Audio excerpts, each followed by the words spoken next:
ఈరోజు అంటే 2024 నవంబర్ 16 తేదీ యొక్క వేర్వేరు న్యూస్ పేపర్స్ అండ్ వాటికి సంబంధించినటువంటి కరెంట్ అఫైర్స్ అండ్ వాటికి అనుబంధంగా వచ్చేటటువంటి కరెంట్ రిలేటెడ్ అంశాల గురించి ఒకసారి చూద్దాం. ఈరోజు ప్రధానంగా ఈనాడు న్యూస్ పేపర్లో ఈ క్లిప్పింగ్ రావడం జరిగిందండి. అదేంటంటే భారత్ 7.2% వృద్ధి సాధిస్తుంది అని మూడీస్ రేటింగ్ సంస్థ అంచనాలు వేసినట్టుగా ప్రకటించడం జరిగింది. దీని ప్రకారం ఏంటంటే మనం తెలుసుకోవాల్సిన పాయింట్ ఏంటంటే ఈ మూడీస్ సంస్థ భారతదేశం అనేది ఈ సంవత్సరం ఎంత ఆర్థిక వృద్ధిని సాధిస్తుంది అని మూడీస్ సంస్థ తెలియజేసింది అనేటటువంటి విషయాన్ని మనం గుర్తుంచుకోవాలి. అది 7.2% వృద్ధి రేటును సాధిస్తుందని మూడీస్ అనేటటువంటి సంస్థ తెలియజేయడం జరిగింది. అదేవిధంగా 2025లో 6.6 గాను 2026లో 6.5 గాను మన జీడిపి ఆర్థిక వృద్ధి రేటు ఉంటుందని ఈ మూడీస్ ఈ సంస్థ అనేది ప్రకటించడం జరిగిందనమాట. నెక్స్ట్ అదేవిధంగా ఈనాడు న్యూస్ పేపర్స్లో కరెంట్ అఫైర్స్ విభాగంలో ఒక ప్రధానమైనటువంటి ఒక అంశం రావడం జరిగింది. అదేంటంటే అంతరిక్ష యాత్రికుల మీద రచన చేసినటువంటి సమంతా హార్వే గారికి ఆర్బిటల్ అనేటటువంటి నవల రాసినటువంటి ఆవిడికి బుకర్ ప్రైజ్ 2024 రావడం జరిగింది. దీని మీద తప్పనిసరిగా ప్రశ్నలు వచ్చే అవకాశం ఉంటుంది. ఈ ప్రశ్న ఏ విధంగా వస్తుంది అని అంటే 2024 బుకర్ ప్రైజ్ని గెలుపొందిన వారు ఎవరు అని అంటే సమంతా హార్వే.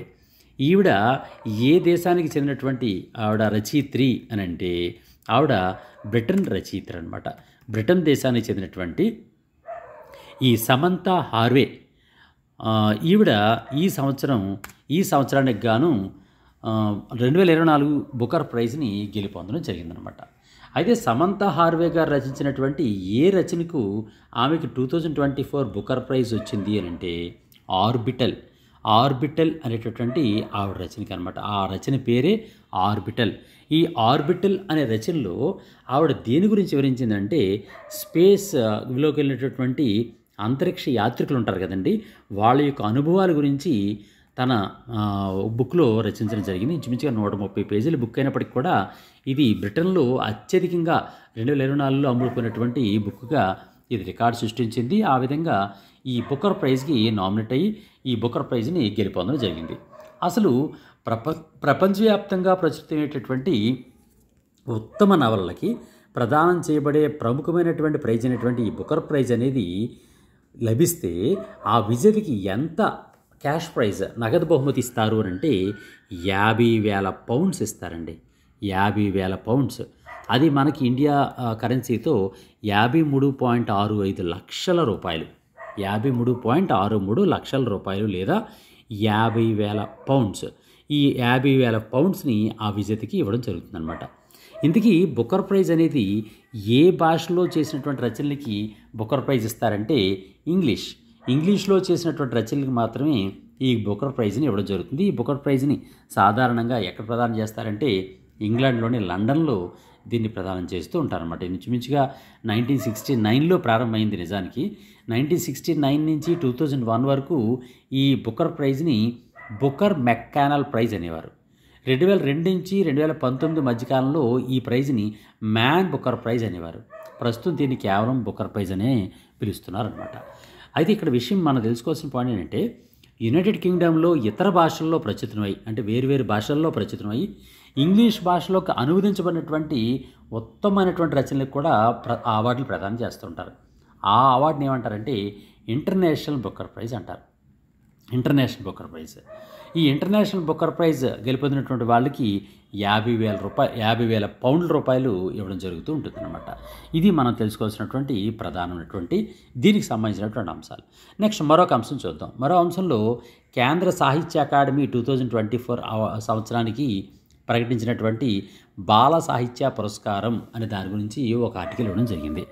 ఈ ఆర్టికల్లో దీనిలో ఉన్నవే కాకుండా మనకు సంబంధించి ఏ విధంగా ప్రశ్న వచ్చే అవకాశం ఉంటుంది అంటే కేంద్ర సాహిత్య అకాడమీ 2024 బాల సాహిత్య పురస్కారంను ఇటీవల ఎవరు గెలుపొందారు అని అంటే పమిడిముక్కల చంద్రశేఖర్ ఆజాద్. ఈ పమిడిముక్కల చంద్రశేఖర్ ఆజాద్ గారు మన తెలుగు రాష్ట్రాలకు చెందినటువంటి వ్యక్తి, ముఖ్యంగా ఆంధ్రప్రదేశ్కి చెందినటువంటి వ్యక్తి. అందువలన ఈ కేంద్ర సాహిత్య అకాడమీ అవార్డు 2024 బాల సాహిత్య పురస్కారంకి వచ్చింది కాబట్టి మనం తప్పనిసరిగా గుర్తుంచుకోవాలి. అసలు ఇంతకీ ఈ కేంద్ర సాహిత్య అకాడమీ యొక్క 2024 బాల సాహిత్య పురస్కారం అంటే సాధారణంగా బాల సాహిత్య పురస్కారం గ్రహీతకి క్యాష్ ప్రైజ్ ఎంత ఇస్తారంటే 50,000 రూపాయలు ఇస్తారు. 50,000 రూపీస్ ఇస్తారనమాట. ఈ 50,000 రూపీస్ గెలుపొందేటటువంటి ఈ బాల సాహిత్య పురస్కారాన్ని ఈ సంవత్సరానికి గాను మన తెలుగు రాష్ట్రాలకు చెందినటువంటి పమిడిముక్కల చంద్రశేఖర్ ఆజాద్ గారు గెలుపొందడం జరిగిందనమాట. ఈ చంద్రశేఖర్ ఆజాద్ రచించినటువంటి ఏ రచనకు కేంద్ర సాహిత్య అకాడమీ 2024 బాల సాహిత్య పురస్కారం వచ్చింది అనే ప్రశ్న కూడా రావచ్చు. ఆ రచన పేరు ఏంటంటే మాయాలోకం. మాయాలోకం అనేటటువంటి ఆయన రచనకి గాను కేంద్ర సాహిత్య అకాడమీ 2024 బాల సాహిత్య పురస్కారాన్ని ఈ పమిడిముక్కల చంద్రశేఖర్ ఆజాద్ గారికి ఇవ్వడం జరిగిందనమాట. ఇందుకే మాయాలోకంలో ఏం రచించారు అంటే ఈ చిన్నపిల్లలు ఉంటారు కదండి, ఆ చిన్నపిల్లలు వాళ్ళ జీవితాల్లో ఏ విధమైన ఆలోచన కలిగి ఉంటారు అనే దాని మీద ఆయన ఆ బుక్ని రాయడం జరిగిందనమాట. ఇంతకీ ఈ కేంద్ర సాహిత్య అకాడమీ యొక్క బాల సాహిత్య పురస్కారం పొందినటువంటి చంద్రశేఖర్ ఆజాద్ గారు ఆయన యొక్క సొంత జిల్లా ఏది అని అంటే గుంటూరు జిల్లా, ఆంధ్రప్రదేశ్లోని గుంటూరు జిల్లా అనమాట. ఇది మనం ఈ అంశంగా తెలుసుకోవాల్సినటువంటి అంశం. నెక్స్ట్ మరొక అంశం ఏంటంటే మన ప్రధాని నరేంద్ర మోడీ గారికి కామన్వెల్త్ ఆఫ్ డొమినికా ఈ దేశం యొక్క అవార్డు, అత్యున్నతమైనటువంటి అవార్డు లభించడం జరిగింది. ఈ మధ్యకాలంలో ప్రధాని మోడీ గారికి ఇంచుమించుగా 20 దేశాలు వాళ్ళ యొక్క అత్యున్నతమైనటువంటి పురస్కారాలని ఇవ్వడం జరిగింది. అంతా ఈ రిపోర్ట్స్ అన్నీ కూడా మీరు మన గాంధీవం యాప్లో డైలీ అప్లోడ్ చేస్తున్నానండి.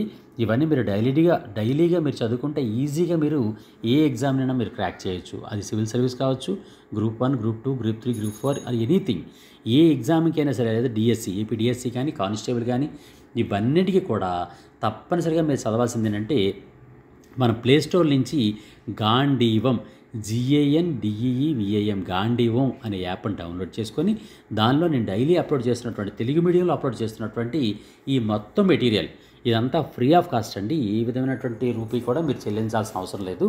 ఫ్రీగానే మీరు చదువుకోవచ్చు. తప్పనిసరిగా మీరు డౌన్లోడ్ చేసుకోండి. అంతేకాకుండా మీ ఫ్రెండ్స్కి కూడా మన ఏకలవ్య చారిటబుల్ ట్రస్ట్ అందిస్తున్నటువంటి ఈ మెటీరియల్ గురించి తప్పనిసరిగా తెలియజేయండి.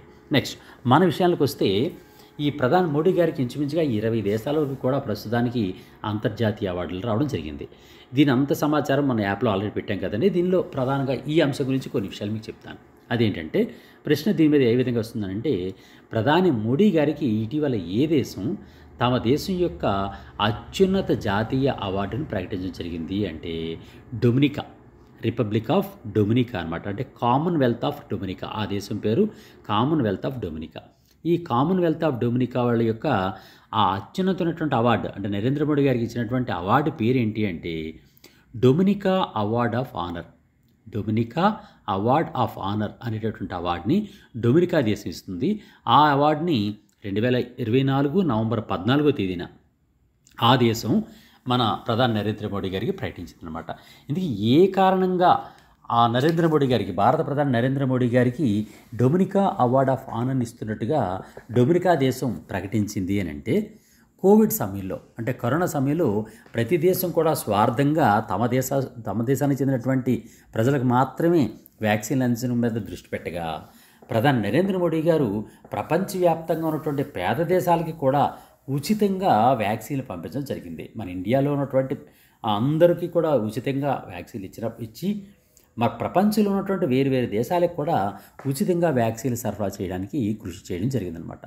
ఆ కృషికి ఫలితంగా అంటే డొమినికా ప్రజలకి కోవిడ్ సమయంలో భారత్ అందించినటువంటి సహకారానికి గుర్తుగా ఈరోజు డొమినికా దేశం డొమినికా అవార్డ్ ఆఫ్ ఆనర్ అనేటటువంటి వాళ్ళ దేశం యొక్క అత్యున్నతమైనటువంటి అవార్డుని మన భారత ప్రధాని నరేంద్ర మోడీ గారికి ఇవ్వడం జరిగిందనమాట. ఇది దీనికి సంబంధించినటువంటి అంశం. నెక్స్ట్ మరొక అంశంలో కనుమూరు రఘురామకృష్ణరాజు గారు మన ఆంధ్రప్రదేశ్ రాష్ట్రం యొక్క అసెంబ్లీ డిప్యూటీ స్పీకర్గా నామినేట్ అవ్వడం గురించి ఇవ్వడం జరిగింది. నిజానికి ఇది పూర్తి డీటెయిల్స్ నిన్న ఇచ్చాను కాబట్టి ఈరోజు నేను ఎక్కువగా చెప్దాం అనుకోవట్లేదు. ఇందులో మీకు ఎవరికైనా కావాల్స్తే నిన్నటి వీడియో చూస్తే దానిలో పూర్తి డీటెయిల్స్ నేను ఇచ్చాను. నెక్స్ట్ మరొక ఆర్టికల్ చూద్దాం. దీనిలో ఏమి ఇచ్చారంటే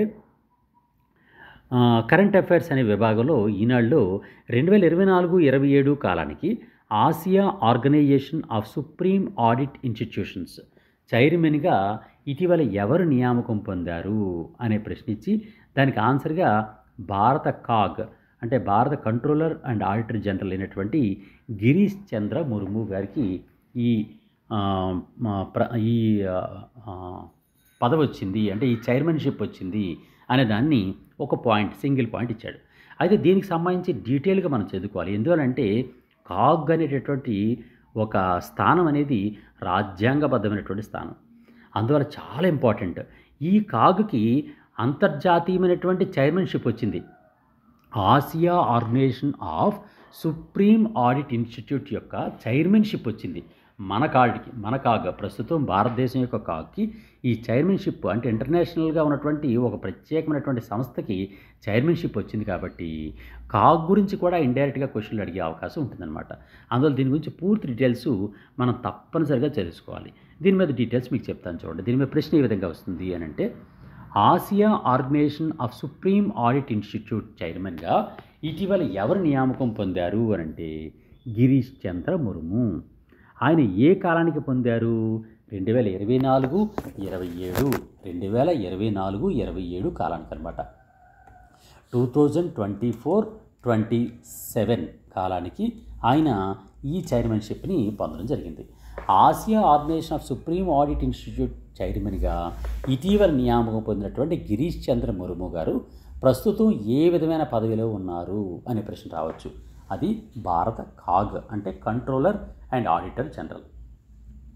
ఇక్కడ మీకు కంట్రోలర్ ఆడిటర్ జనరల్ గురించి క్వశ్చన్ ఏ విధంగా వస్తుందంటే, భారతదేశంలో ఉన్నటువంటి అత్యున్నతమైనటువంటి ఆడిట్ విభాగము ఏది అంటాడు. అది కాగ్ అంటే కంట్రోలర్ అండ్ ఆడిటర్ జనరల్. భారతదేశంలో అత్యున్నత ఆడిట్ విభాగమైనటువంటి కాగ్ అనేది ఏర్పాటు గురించి వివరిస్తున్నటువంటి భారత రాజ్యాంగంలోని ఆర్టికల్ ఏది అనే ప్రశ్న కూడా రావచ్చు. అది 148 ఆర్టికల్, 148వ ఆర్టికల్ ప్రకారం భారతదేశంలో కాగ్ అనేటటువంటి ఒక సంస్థను ఏర్పాటు చేసి, అత్యున్నత సంస్థను ఏర్పాటు చేసి భారత ప్రభుత్వానికి సంబంధించినటువంటి వేరువేరు రాష్ట్ర ప్రభుత్వాలు, వేరువేరు కేంద్ర ప్రభుత్వ సంస్థలకు సంబంధించినటువంటి ఆడిట్ని నిర్వహించడం కోసం ఆ సంస్థని ఏర్పాటు చేయడం జరిగిందనమాట. ఇందుకీ కాగ్ యొక్క హెడ్ క్వార్టర్స్ ప్రధాన కార్యాలయం ఎక్కడ ఉంటుంది అని అంటే న్యూఢిల్లీలో ఉంటుందన్నమాట. న్యూఢిల్లీలో కాగ్ యొక్క ప్రధాన కార్యాలయం ఉంది. ఈ కాగ్ గురించి కొన్ని విషయాలు మీకు తెలియజేస్తాను. అదేంటంటే, కాగ్ని ఎవరు నియామకం చేస్తారు అని అంటే భారత రాష్ట్రపతి నియామకం చేసి అధికారాన్ని కలిగి ఉంటారు. ఒక్కసారి నియామకం పొందిన తర్వాత కాగు ఆయన పదవిలో ఎన్ని సంవత్సరాలు కొనసాగుతారు అనే ప్రశ్న చాలాసార్లు ఎగ్జామ్స్లో అడిగాడండి. చాలా రకాల ఎగ్జామ్స్లో ఈ క్వశ్చన్ రావడం జరిగింది. కాగ్ అనే ఆయన ఎన్ని సంవత్సరాలు తన పదవిలో కొనసాగుతారంటే సుమారు 6 సంవత్సరాల పదవిలో కొనసాగుతారు. లేదా ఆయనకి 65 ఇయర్స్ వచ్చే వరకు, ఏది ముందైతే అదనమాట. ఆయన 65 ఇయర్స్ లోపే అయితే 6 సంవత్సరాలు అయిన వెంటనే ఆయన రిటైర్ అయిపోతారు.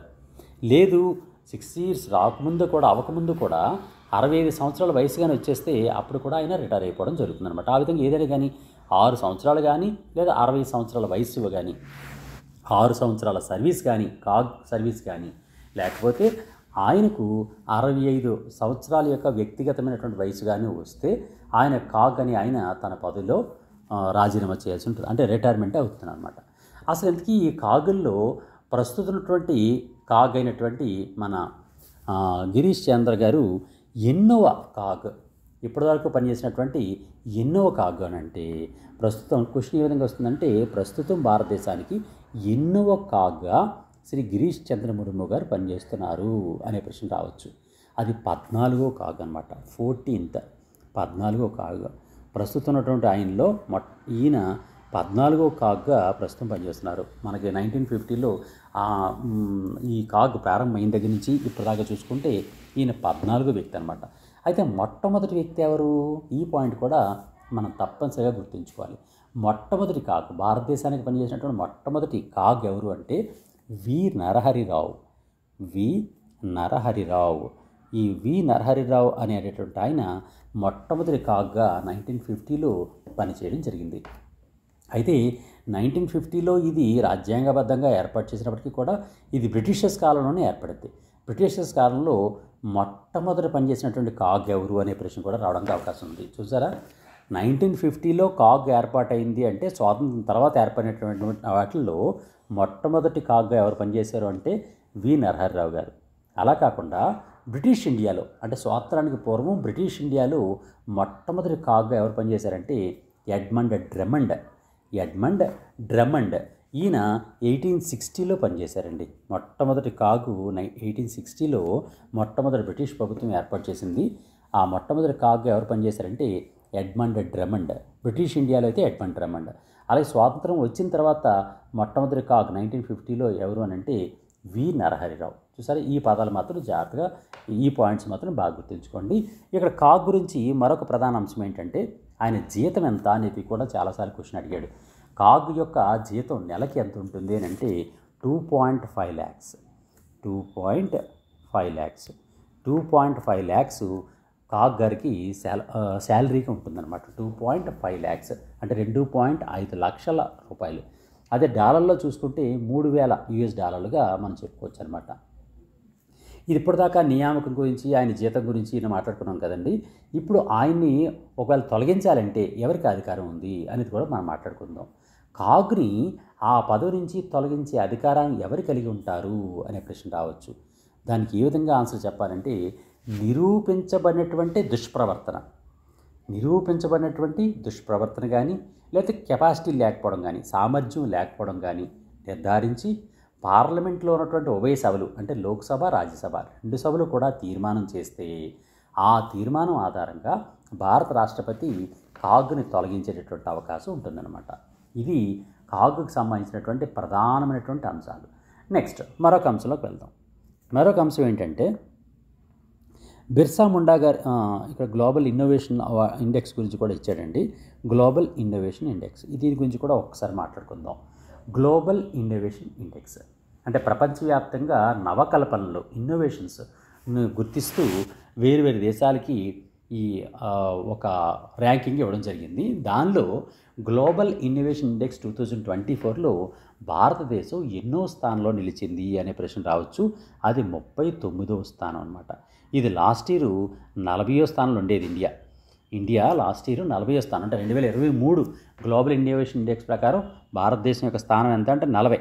అలాంటిది ఒక స్థానం పైకి వచ్చి ప్రస్తుతం గ్లోబల్ ఇన్నోవేషన్ ఇండెక్స్ 2024 ప్రకారం 39th పొజిషన్లోకి వచ్చిందనమాట. అయితే ఈ రిపోర్ట్లో అంటే గ్లోబల్ ఇన్నోవేషన్ ఇండెక్స్ 2024 ఇండెక్స్లో మొట్టమొదటి స్థానంలో నిలిచినటువంటి దేశం ఏది అని అంటే స్విట్జర్లాండ్ అనేది మొట్టమొదటి స్థానంలో గ్లోబల్ ఇన్నోవేషన్ ఇండెక్స్లో స్విట్జర్లాండ్ మొట్టమొదటి స్థానంలో నిలిచింది. మరి రెండవ స్థానం ఏది పొందిందంటే స్వీడన్ రెండవ స్థానంలో ఉంది.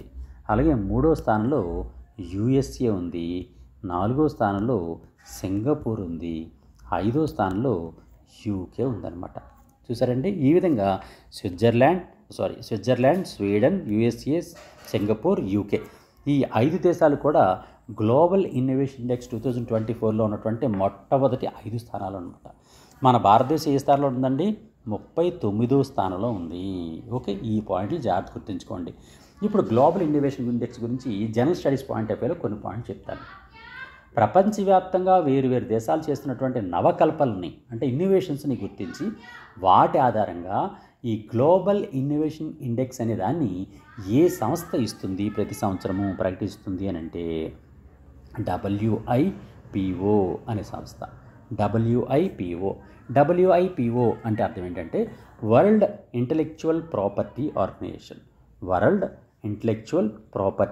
ఆర్గనైజేషన్ అనేటటువంటి సంస్థ ఈ గ్లోబల్ ఇన్నోవేషన్ ఇండెక్స్ అనే దాన్ని విడుదల చేస్తూ ఉంటుందన్నమాట. ఈ గ్లోబల్ ఇన్నోవేషన్ ఇండెక్స్లో స్విట్జర్లాండే మొట్టమొదటి స్థానంలో నిలుస్తోంది గత 13 సంవత్సరాల నుంచి కూడా. ఈ క్వశ్చన్ కూడా రావడానికి అవకాశం ఉంది. ఎన్ని సంవత్సరాలుగా మొట్టమొదటి స్థానంలో గ్లోబల్ ఇన్నోవేషన్ ఇండెక్స్లోని మొట్టమొదటి స్థానంలో స్విట్జర్లాండ్ నిలుస్తోంది అంటే గత 13 సంవత్సరాల నుంచి కూడా ఈ దేశం నిలుస్తుంది అనమాట. ఓకే, ఇది మన గ్లోబల్ ఇండెక్స్కి సంబంధించినటువంటి ప్రధానమైనటువంటి అంశాలు. నెక్స్ట్ ఇప్పుడు WIPO గురించి కొన్ని విషయాలు మీకు తెలియజేస్తాను. ప్రపంచవ్యాప్తంగా నవకల్పనలను రక్షించడం కోసం, వాటి పేటెంట్ హక్కులు అందించడం కోసం ఏర్పాటు చేయబడినటువంటి అంతర్జాతీయ సంస్థే world intellectual property organisation WIPO. ఇదే WIPO. ఈ WIPO అనేది 1967 జూలై 14వ తేదీన 1967 జూలై 14వ తేదీన ఏర్పాటు చేయబడింది. దీని ప్రధాన కార్యాలయం స్విట్జర్లాండ్లోని జెనీవాలో ఉందన్నమాట. స్విట్జర్లాండ్లోని జెనీవాలో ఈ WIPO యొక్క ప్రధాన కార్యాలయం ఉంది. ప్రస్తుతం WIPOలో 193 దేశాలు సభ్య దేశాల కింద ఉన్నాయి. అలాగే దానికి డైరెక్టర్ జనరల్ కింద డారెన్ టంగ్ అనేటటువంటి వ్యక్తి ప్రస్తుతం దానికి డైరెక్టర్ జనరల్గా ఉన్నారనమాట. ఇది గ్లోబల్ ఇన్నోవేషన్ ఇండెక్స్కి సంబంధించినటువంటి కొన్ని ప్రధానమైనటువంటి అంశాలు. ఇప్పుడు మరొక అంశం చూద్దాం.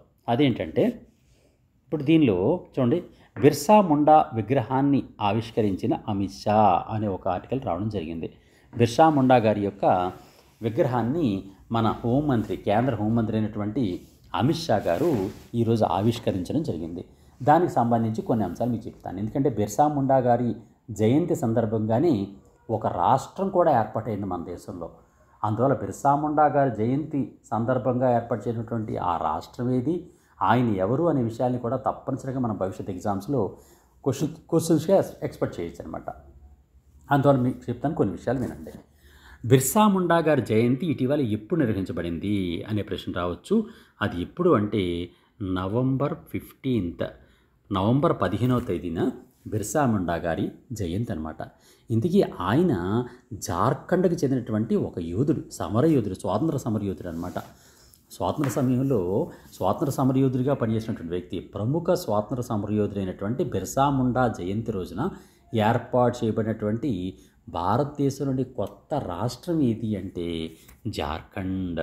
ఆయన జార్ఖండ్ రాష్ట్రానికి చెందినటువంటి వ్యక్తి కాబట్టి ఈ జార్ఖండ్ రాష్ట్రాన్ని బిర్సా ముండా గారి యొక్క జయంతి సందర్భంగా ఏర్పాటు చేశారు. ఇప్పుడు నవంబర్ 15వ తేదీన ఏర్పాటు చేశారు. మరి సంవత్సరం ఎప్పుడండి? జార్ఖండ్ యొక్క ఏర్పాటు చేసినటువంటి సంవత్సరం ఎప్పుడంటే 2000 సంవత్సరంలో 2000 నవంబర్ 15వ తేదీన కొత్త రాష్ట్రం ఏర్పాటైంది. ఆ నవంబర్ 15 ఎందుకు టార్గెట్ పెట్టారు, డేట్ పెట్టారు అంటే బిర్సా ముండా గారి యొక్క జయంతి సందర్భంగా ఆ డేట్ పెట్టి జార్ఖండ్ రాష్ట్రాన్ని ఏర్పాటు చేయడం జరిగింది. ఇందుకీ బిర్సా ముండా గారు ఎవరన్నది ఒకసారి చూద్దాం. ప్రముఖ స్వాతంత్ర సమరయోధుడు బిర్సా ముండా ఒక గిరిజన తెగకు చెందినవారు. ఆయన ఏ గిరిజనకు తెగకు చెందినటువంటి గిరిజన నాయకుడు అంటే ముండా అనే తెగకి. ముండా ఆ గిరిజన తెగ అంటే ఆ షెడ్యూల్డ్ ట్రైబ్ పేరు ఏం పేరంటే ముండా అనే తెగ అనమాట. ముండా అనే తెగకు చెందినటువంటి వ్యక్తి బిర్సా ముండా గారు. గిరిజన స్వాతంత్ర సమరయోధుడు అయినటువంటి అంటే ఫ్రీడమ్ ఫైటర్ అయినటువంటి ఈ బిర్సా ముండాకి ఒక బిరుదు కూడా ఉంది. ఆయన బిరుదు ఏంటంటే ధరతీ అబ్బా. ధరతీ అంటే ధరిత్రి అనమాట. ధరతీ అంటే భూమి, అబ్బా అంటే ఫాదర్, అంటే ది ఎర్త్ ఫాదర్ అని అర్థం అనమాట. అంటే ఆ ప్రాంతానికి, ఆ జార్ఖండ్ ఏరియాలో ఉన్నటువంటి ఆ ప్రాంతంలో ఉన్నటువంటి వ్యక్తులందరూ కూడా ఆయన్ని ఈ భూమాతకి అంటే భూమికి ఫాదర్గా పిలుస్తూ ఉండేవారు. అంటే ది ఎర్త్ ఫాదర్ లేదా ధరతీ అబ్బా అని పిలిచేవారు అనమాట. నిజానికి ఈయన స్పెషాలిటీ ఏంటంటే బ్రిటిష్ వారికి వ్యతిరేకంగా ఈ గిరిజనులు ఉంటారు కదండి, షెడ్యూల్డ్ ట్రైబ్ పీపుల్. ఆ షెడ్యూల్డ్ ట్రైబ్ పీపుల్ యొక్క భూములకు సంబంధించి, అటవీ హక్కులకు సంబంధించి బిర్సా ముండా గారు ఉద్యమాలు నడిపారు. ఆయన ప్రారంభించినటువంటి ఉద్యమం పేరు ఏంటంటే ఉల్గులన్ ఉద్యమం. ఉల్గులన్, దాని పేరు ఏం పేరంటే ఉల్గులన్ మూమెంట్. ఈ ఉల్గులన్ మూమెంట్ అనే దాన్ని ప్రారంభించినటువంటి వ్యక్తి ఎవరు అంటే బిర్సా ముండా గారు అనమాట. అంతేకాకుండా ఇక్కడ మరొక విషయం మీకు చెప్తాను చూడండి. అదేంటంటే బ్రిటిష్ వారికి వ్యతిరేకంగా గిరిజనుల యొక్క భూమి, అటవీ హక్కుల కోసం బిర్సా ముండా ప్రారంభించినటువంటి ఉల్గులన్ ఉద్యమం యొక్క మరో పేరు కూడా ఉంది. ఆ పేరు ఏం పేరు అంటే గ్రేట్ తుముల్డ్. గ్రేట్ తుముల్డ్ అంటే అర్థం ఏంటంటే గొప్ప నినాదము అని అర్థం అనమాట. గ్రేట్ తుముల్డ్ లేదా గొప్ప నినాదము అనే పేరు వచ్చినటువంటి ఉల్గులన్ ఉద్యమంలో ప్రముఖ పాత్ర పోషించిన వ్యక్తి ఎవరు అంటే ఈ బిర్సా ముండా గారు అన్నమాట. ఆయన గిరిజనులకి చాలా చేసినటువంటి సేవలకి ఆయన భగవంతుడి స్వరూపంగా ఈ గిరిజనులందరూ కూడా పూజిస్తూ ఉంటారనమాట. ఇక్కడ బిర్సా ముండా యొక్క ఈ ఉల్గులన్ ఉద్యమం ఫలితంగా అటవీ భూముల్ని గిరిజనేతరులకి అంటే గిరిజనులు కాకుండా వేరే ఒకరికి కేటాయించడాన్ని నిరోధిస్తూ బ్రిటిష్ ప్రభుత్వం ఒక చట్టం చేసింది అప్పట్లో, ఇంచుమించుగా 1908 ఆ టైంలో అనమాట. ఆ చట్టం పేరు ఏంటంటే చోటా నాగపూర్ టీనెన్సీ యాక్ట్ 1908. చోటా నాగపూర్ టీనెన్సీ యాక్ట్ 1908 1908 అనమాట. ఈ యాక్ట్ రావడానికి ప్రధానమైనటువంటి కారణం ఎవరు అంటే బిర్సా ముండా గారు అనమాట. బిర్సా ముండా గారే ఈ యాక్ట్ రావడం కారణం. నెక్స్ట్, ఈ బిర్సా ముండా గారి యొక్క పేరు మీదుగానే జార్ఖండ్లో ఉన్నటువంటి రాంచీ విమానాశ్రయానికి బిర్సా ముండా విమానాశ్రయం పేరు పెట్టడం జరిగింది. ఇది కూడా చాలా చాలా ఇంపార్టెంట్. బిర్సా ముండా గారి పేరు మీద ఉన్నటువంటి విమానాశ్రయం ఏది అంటే రాంచీ విమానాశ్రయం. రాంచీ విమానాశ్రయం బిర్సా ముండా గారి పేరు మీదుగా బిర్సా ముండా ఎయిర్పోర్ట్ అనే పేరుతో దీన్ని సాధారణంగా పిలుస్తూ ఉంటారన్నమాట. ఇది దీనికి సంబంధించినటువంటి ప్రధాన అంశం. మిత్రులారా, మీరు తప్పనిసరిగా మన ఏకలవ్య మెటీరియల్ని అండ్ ఏకలవ్య వీడియోస్ని మీ మిత్రులకి మీకు తెలిసినటువంటి వాట్సాప్ గ్రూప్లో తప్పనిసరిగా షేర్ చేస్తారని కోరుతున్నాను. మీకు ఎవరికైనా సరే డైరెక్ట్గా ప్రతిరోజు కూడా పేపర్ క్లిప్పింగ్స్, ఇప్పుడు నేను చూపిస్తున్నటువంటి పేపర్ క్లిప్పింగ్స్ డైలీ ఈ విధంగానే మీకు పంపించాలంటే 9949949941కి వాట్సాప్లో మీరు మీ పేరు పంపించండి. తప్పనిసరిగా నేను రిజిస్టర్ చేసుకొని ప్రతిరోజు కూడా మీకు అవి షేర్ చేస్తుంటాను. ప్రతిరోజు డైలీ కరెంట్ అఫైర్స్ సంబంధించి ఈ వీడియోస్ చేస్తుంటాను. ఈ పేపర్లో వచ్చినటువంటి ప్రతి క్లిప్పింగ్ సంబంధించి జనరల్ స్టడీస్, కరెంట్ అఫైర్స్ మొత్తం అన్నీ కూడా మన గాంధీవం యాప్ ప్లే స్టోర్లో మీరు గాంధీవం అని కొడితే యాప్ వస్తుంది మంది. ఆ యాప్ని చూస్తే మీరు తప్పనిసరిగా, నేను దీనిలో లింక్ కూడా పెడతాను డిస్క్రిప్షన్లో, మీరు ఆ యాప్ని డౌన్లోడ్ చేసుకొని ప్రతిరోజు డైలీ కరెంట్ అఫైర్స్ని మెటీరియల్నే పూర్తిగా పొందొచ్చు. ఫ్రీగా డైలీ కరెంట్ అఫైర్స్ మీరు చదువుకోవచ్చు. ఈ విషయాల్ని మీ మిత్రులు కూడా షేర్ చేస్తారని కోరుకుంటూ thank you very much. All the best. God bless you.